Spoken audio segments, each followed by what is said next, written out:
Assalamualaikum warahmatullahi wabarakatuh. Bismillah, walhamdulillah, wassalatu wassalamu ala rasulillah wa ala alihi wa sahbihi wa man wala. Allahumma sholli wa sallim ala sayyidina Muhammadin miftahi babi rahmatillah adada ma fi ilmillah, salatan wa salaman daimaini bidawami mulkillah wa ala alihi wa sahbihi adada kulli dzarratin alfa marrah wa la hawla wa la quwata illa billah amma ba'dah. Para tetuha, para sesepuh Majelis Ta'lim Al-Mubarak yang hadir, yang sama-sama kita muliakan, begitu pula ketua beserta pengurus, Shahibul Bait beserta seluruh keluarga dan seluruh jamaah yang hadir, yang mana semuanya saja kita doakan mudah-mudahan senantiasa diberikan Allah panjang umur fi sihhatin wa afiyah, di dalam ketaatan kepada Allah Subhanahu wa taala.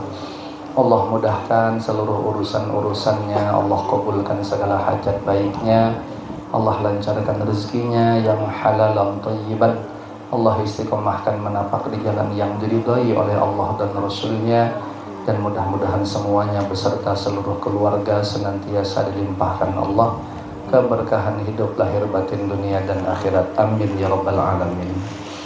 Menyambung ke istiqomahan pelajaran kita sedikit. Nih malam ini insya Allah kita akan rapat dengar ya. Nah, jadi kita ambil keberkahannya serta keistiqomahannya sedikit ya. Sekadar kita ambil syarat bahwa kita menghadiri majelis ta'lim. Namanya majelis ta'lim ya tentu ada yang ditaklimi, ada yang dita'allumi, ada yang dipelajari, ada yang diajarkan. Nah maka itu tadi sedikit satu makalah aja kita bahas sampai halaman 163, makalah ke-14. Wabil isnadil ladzi yattasilu ilal musannif rahimahumullahu ta'ala wa nafa'ana bi ulumihim wa anwarihim wa asrarihim wa nafahatihim fid darain amin. Bismillahirrahmanirrahim. Makalah atau makalah perkataan yang ke-14. An Abdillah Al-Intaqi khamsun hunna min dawa'il qalbi mujalasatus salihina wa qira'atul qur'ani wa ikhlaqul batini wa qiyamul laili wa tadarru'u inda sabahi. Imam Abdullah Al-Intaqi radhiyallahu anhu mengatakan bahwa ada 5 hal yang termasuk penawar hati, atau bahasa lainnya biasa disebut obat hati, tombo hati, sama ya. Artinya hati kita kalau melakukan ini, hati itu sehat, namanya tombo, obat, penawar ya. Hati sehat itu ya hati yang selalu inginnya itu tertuju kepada Allah Subhanahu wa ta'ala, hati yang ingin selalu berada di bawah keridhaan Allah Subhanahu wa ta'ala, hati yang selalu inginnya itu taat kepada Allah Subhanahu wa ta'ala. Itu hati sehat namanya. Nah, macam mana 5 hal yang menjadi termasuk penawar hati ini? Yaitu A, atau 1, bergaul dengan orang yang sholih. Nah, orang yang sholih kan memang bergaul itu sangat berpengaruh kepada kehidupan kita yang menggaulinya ya, karena yang digauli adalah orang-orang sholih, mesti akan terjalin keakraban, sering berkumpul. Nah tentu dari hidup orang sholih itu akan banyak sekali yang bisa diambil pelajaran atau diambil manfaat. Orang sholih itu ibadahnya pasti bagus, akhlaknya pasti bagus, kesehariannya pasti bagus, tingkah lakunya mesti bagus. Makanya supaya tertular, makanya disuruh bergaul dengan orang soleh. Kalau kita bergaul sama orang yang tidak soleh, apalagi ahli maksiat, nah mesti kita juga akan ketularan. Nah, jadi di sini upaya ikhtiar namanya, ikhtiar zahiriyah secara syariat. sebenarnya bagus atau tidak kita itu akan berpengaruh kepada hukum sebab musabab tadi, yaitu bergaul dengan orang soleh itu termasuk sebab musababnya. Kalau bicara hakikat, ya semua itu nanti bergantung kepada kudrat iradat Allahnya. Jadi cara kita mengupayakan supaya diri kita ini menjadi baik, hati kita menjadi sehat, itu tadi bergaul dengan orang soleh. Yang kedua atau B di sini membaca Al-Quran. Ya, cukup membaca Al-Quran saja, cuman yang jelas bacanya tuh harus betul secara tajwid. Nah, kalau Abah Kudus kumpul itu dalil dalam Al-Quran, kata beliau warattilil Qur'ana tartila. Ya, bacalah Quran itu secara tartil. Maksudnya kata beliau, bacalah dengan memenuhi tajwidnya. Kalau baca Quran tajwidnya sudah salah banyak, makhraj huruf dah jelas, panjang pendek dah jelas, nah itu yang terjadi kan kita malah berdosa. Kalau berdosa, macam mana bacaan Quran kita akan menjadi tombo hati kita, ayah, ya. Nah itu kelas-kelasnya berbeda. Baca dulu sesuai tajwid walaupun tidak paham. Syukur-syukur naikkan lagi tingkatannya menjadi tafahum atau tadabbur, dipahami ayat per ayat, ini ayat ini maksudnya macam mana ya, kira-kira istilahnya begitu. Baru nanti akan ada perenungan dengan memahami itu. Nah, syukur-syukur naik lagi nanti langsung kepada pengamalan isinya. Kalau sudah kita bisa membaca ayat dengan betul secara tajwid, kita faham kandungan maknanya, ditadaburi, direnungkan, bisa pula kelanjutannya kita amalkan dalam kehidupan kita sehari-hari, diterapkan. Jadi kalau amalkan ini kemarin dalilnya di sini, ayatnya aku baca. Kalau aku mau kayak gini, itu kemarin tuh ayatnya ini yang ku baca, dalilnya begini. Nah, naik lagi tingkatannya, nanti bisa nyebarkan bola kepada orang lain. Kira-kira seperti itu. Kemudian yang C, membersihkan hati. Nah ini mohon maaf, terlintas lagi dalam hati saya untuk menyampaikan ini, urusan yang kedua tadi, membaca Al-Quran. Hendaknya antum-antuna ini, ya, hadirin hadirat nih, cari guru yang sekira-kira menurut persangkaan kita, bukan persangkaan kita aja, tapi memang diakui di masyarakat kita bahwa beliau tuh punya bacaan Al-Quran yang bagus secara tajwid tadi. Walaupun harus tidak mesti bacaannya indah, ahli tilawah, tidak, yang penting standar aja, ya, standar tajwid. Nah, hadirin dan hadirat nih jangan malu, karena timbul nanti biasanya tuh bujukan syaitan tuh malu untuk mentarjihkan bacaan kepada beliau tadi. Aku nih bacaan aku buruk, aku sudah tuha, akunya tuh pasti banyak nanti. Nah itu ego sebenarnya, bagian daripada godaan syaitan yang ingin mencoba menghalang-halangi kita. Jadi mumpung kita ini masih diberi kesempatan hidup, dan kita ini termasuk orang yang menanggung apa? Kita kan pasti punya keluarga, dan tak mesti kita harus selalu sholat itu di masjid. Kalau di masjid kan tentu ada sudah imam pilihan yang bisa menanggung bacaan kita. Sekali-sekali nanti akan ada kita yang justru jadi imam untuk anak istri kita. Nah berarti kita harus mampu menanggung, namanya tuh menanggung sholat makmum kita. Itu harus didahului dengan kita sendiri sudah bujur bacaannya. Makanya yang saya maksud tadi, cari guru-guru yang betul-betul diakui tadi, bacaannya fasih, berarti memang beliau sering sekali menjadi imam. Seringlah diakui bagus, apalagi ulama-ulama yang ahli tajwid. Macam mana bacaan ustadz tuh misalnya, wah diakui bagus memang bacaannya fasih. Nah, kita setorkan bacaan kita kepada beliau. Sekurang-kurangnya bacaan wajib lah dulu. Bacaan wajib tuh sholat tentu Al-Fatihah. Biasanya juga kalau bacaan sholat tuh yang wajib 5 kan. Takbiratul ihram 1, 2 suratul Fatihah, ketiga adalah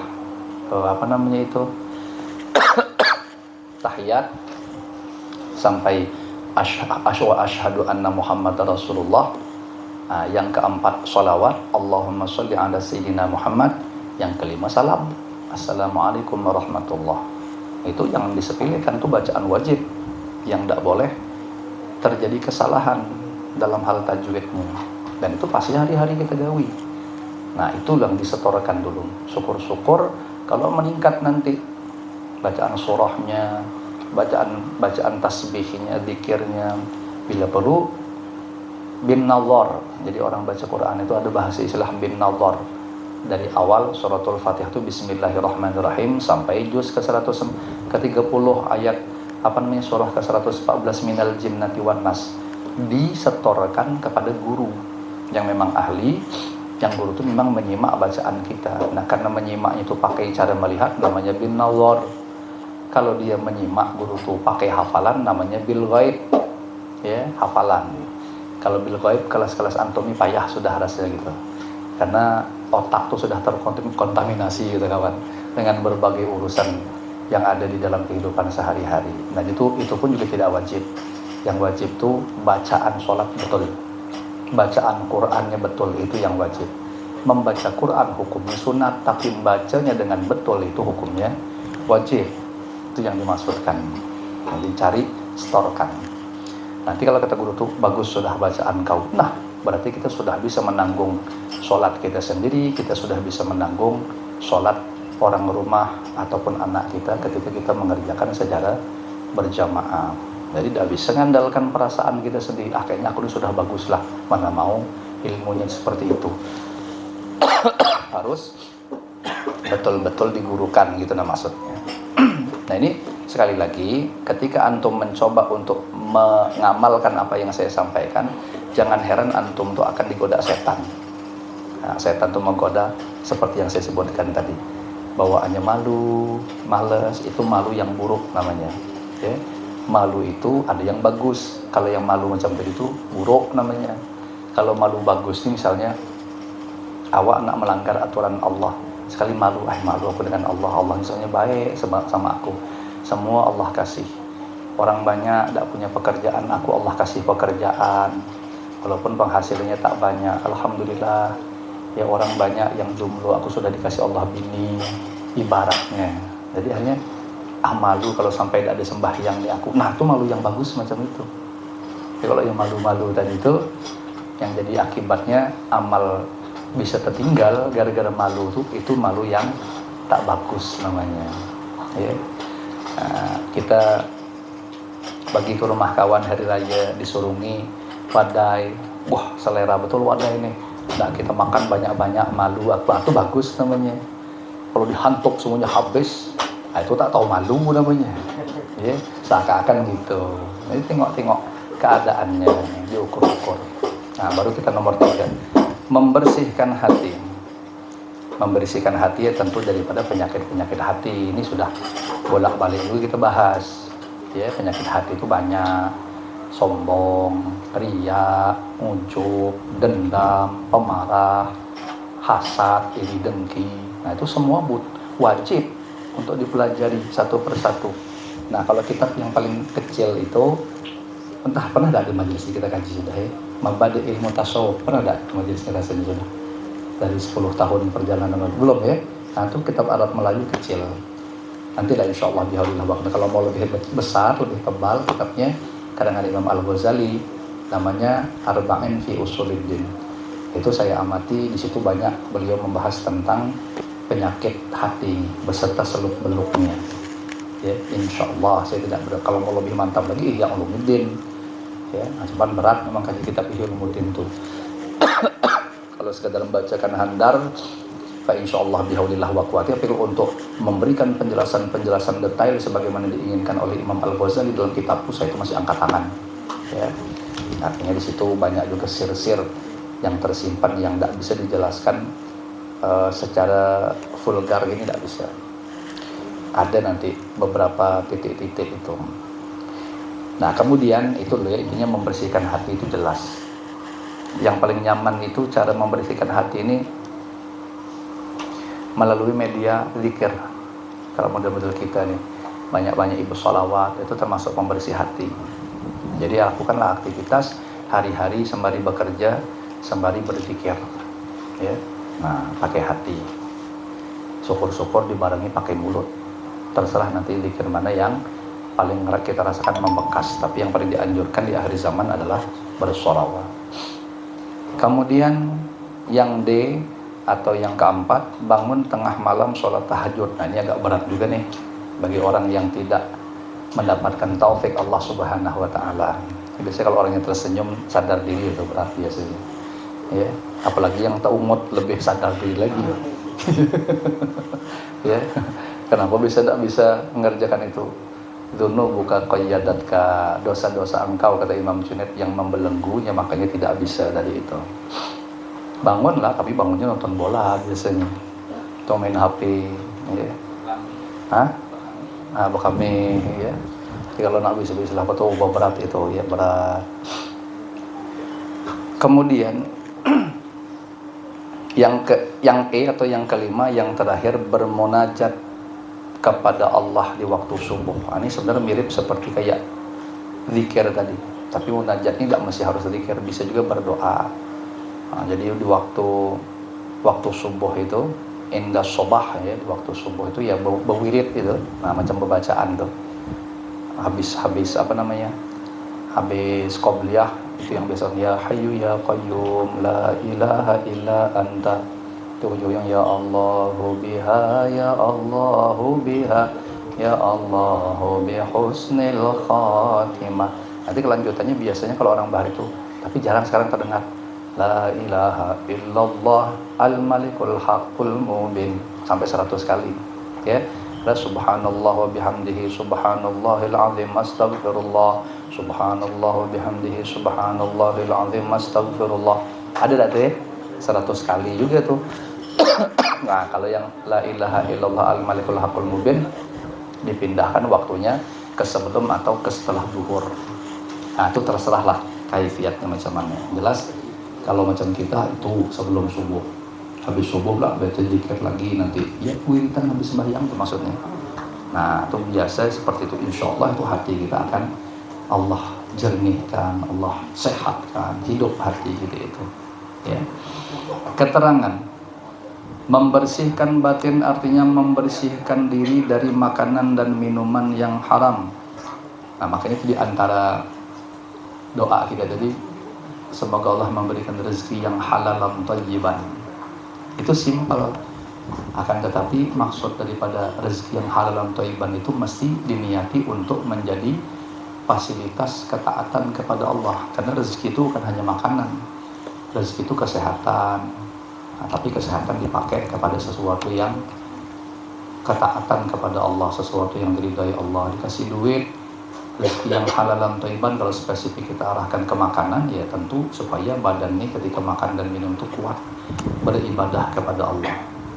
Kalau saya sebenarnya ketika berdoa rizqan halalan thayyiban, hati saya tidak tertuju hanya kepada urusan makanan, tapi semuanya.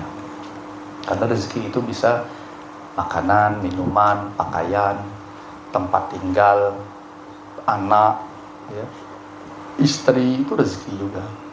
Apalagi ilmu itu rezeki juga. Makanya ada bahasa doa, Allahumma rzuqna ilman nafi'an, berikan kami rezeki ilmu. Nah, berarti ilmu pun termasuk rezeki dari Allah Subhanahu wa taala. Jadi apa sajalah pokoknya, ya. Kemudian di sini di spesifik beliau sebutkan membersihkan batin, membersihkan diri dari makanan dan minuman yang haram, serta bisa pula dengan jalan berpuasa atau mengurangi makan. Nah, kemudian membaca Al-Quran disertai dengan memahami maknanya, itu tafahum yang saya bahasakan tadi. Bergaul dengan orang-orang soleh, maksudnya banyak mendengarkan pengajian dan meminta fatwa kepada ulama.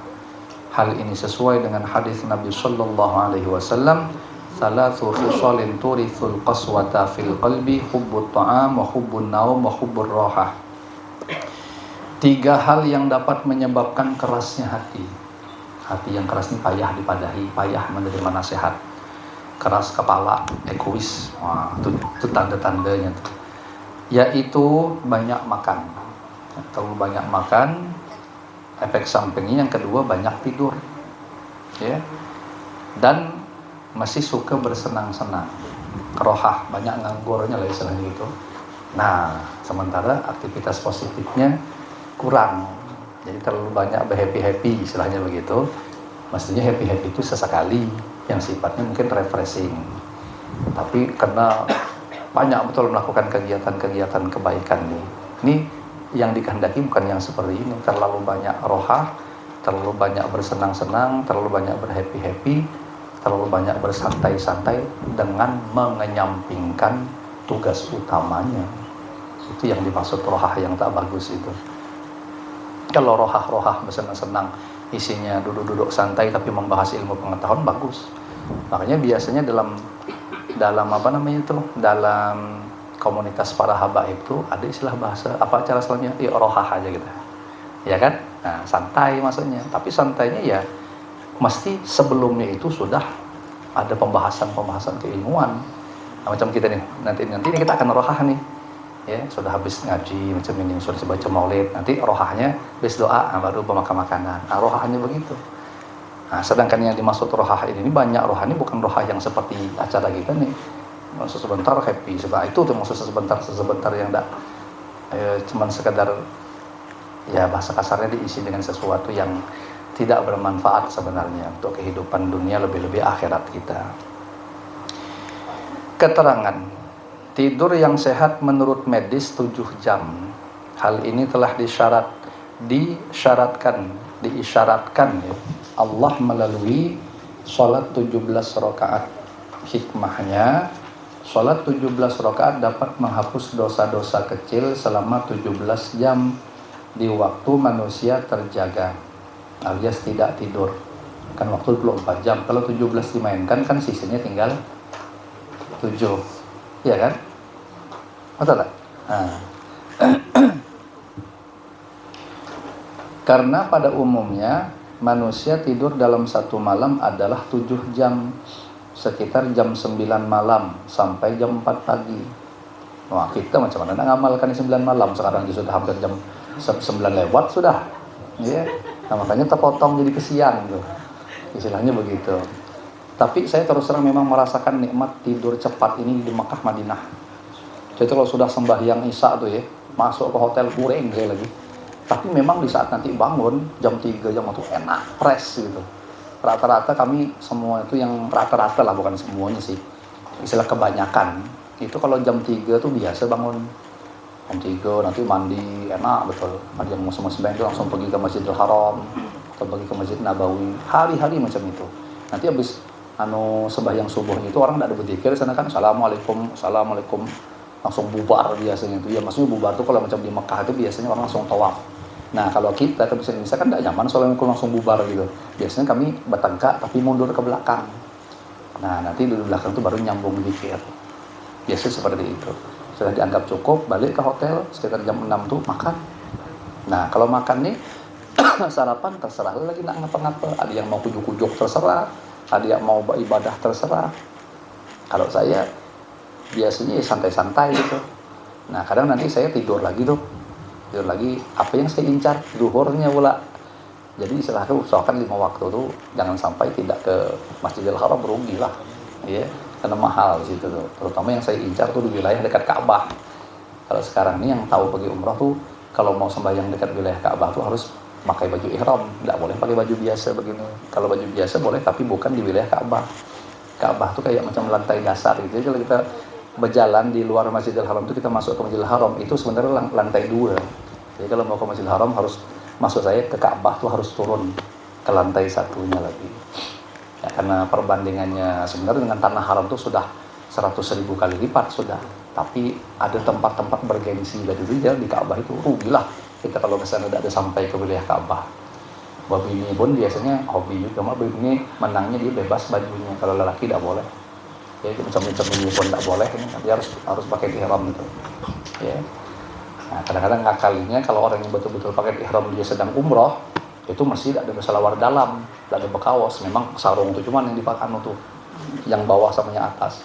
Tapi kalau yang kawan-kawan yang tidak berniat untuk ihram, biasanya kadang dia masih pakai selawar dalam, kadang masih pakai kaos dalam yang penting tidak terlihat. Kalau terlihat mungkin disuruh lepas juga, karena jelaslah tidak ada boleh orang umroh pakai kaos. Ya. Nah, Pak Robek pernah ada umroh belum ya? Wah, nanti ada di salah ini tak? Saya pompong insyaallah nanti. Bang Amin tuan tikung pengalaman soalnya beliau. Itu lurus saja tuh laut insyaallah sampai 2 tahun insyaallah. Andri yang masternya. Jadi ya. Insyaallah ya. balik lagi. Jadi memang coba dilatih kita tuh yang biasa begadang itu tidak begadang, kuring agak cepat. Tapi ingat, niatkan bangun agak cepat, istilahnya gitu. Dan dianjurkan sebelum subuh tuh mandi. Waktu nanti antum awet muda lah, ya, insyaallah bihaulillah wa quwwati. Wajah tuh cerah bawaannya.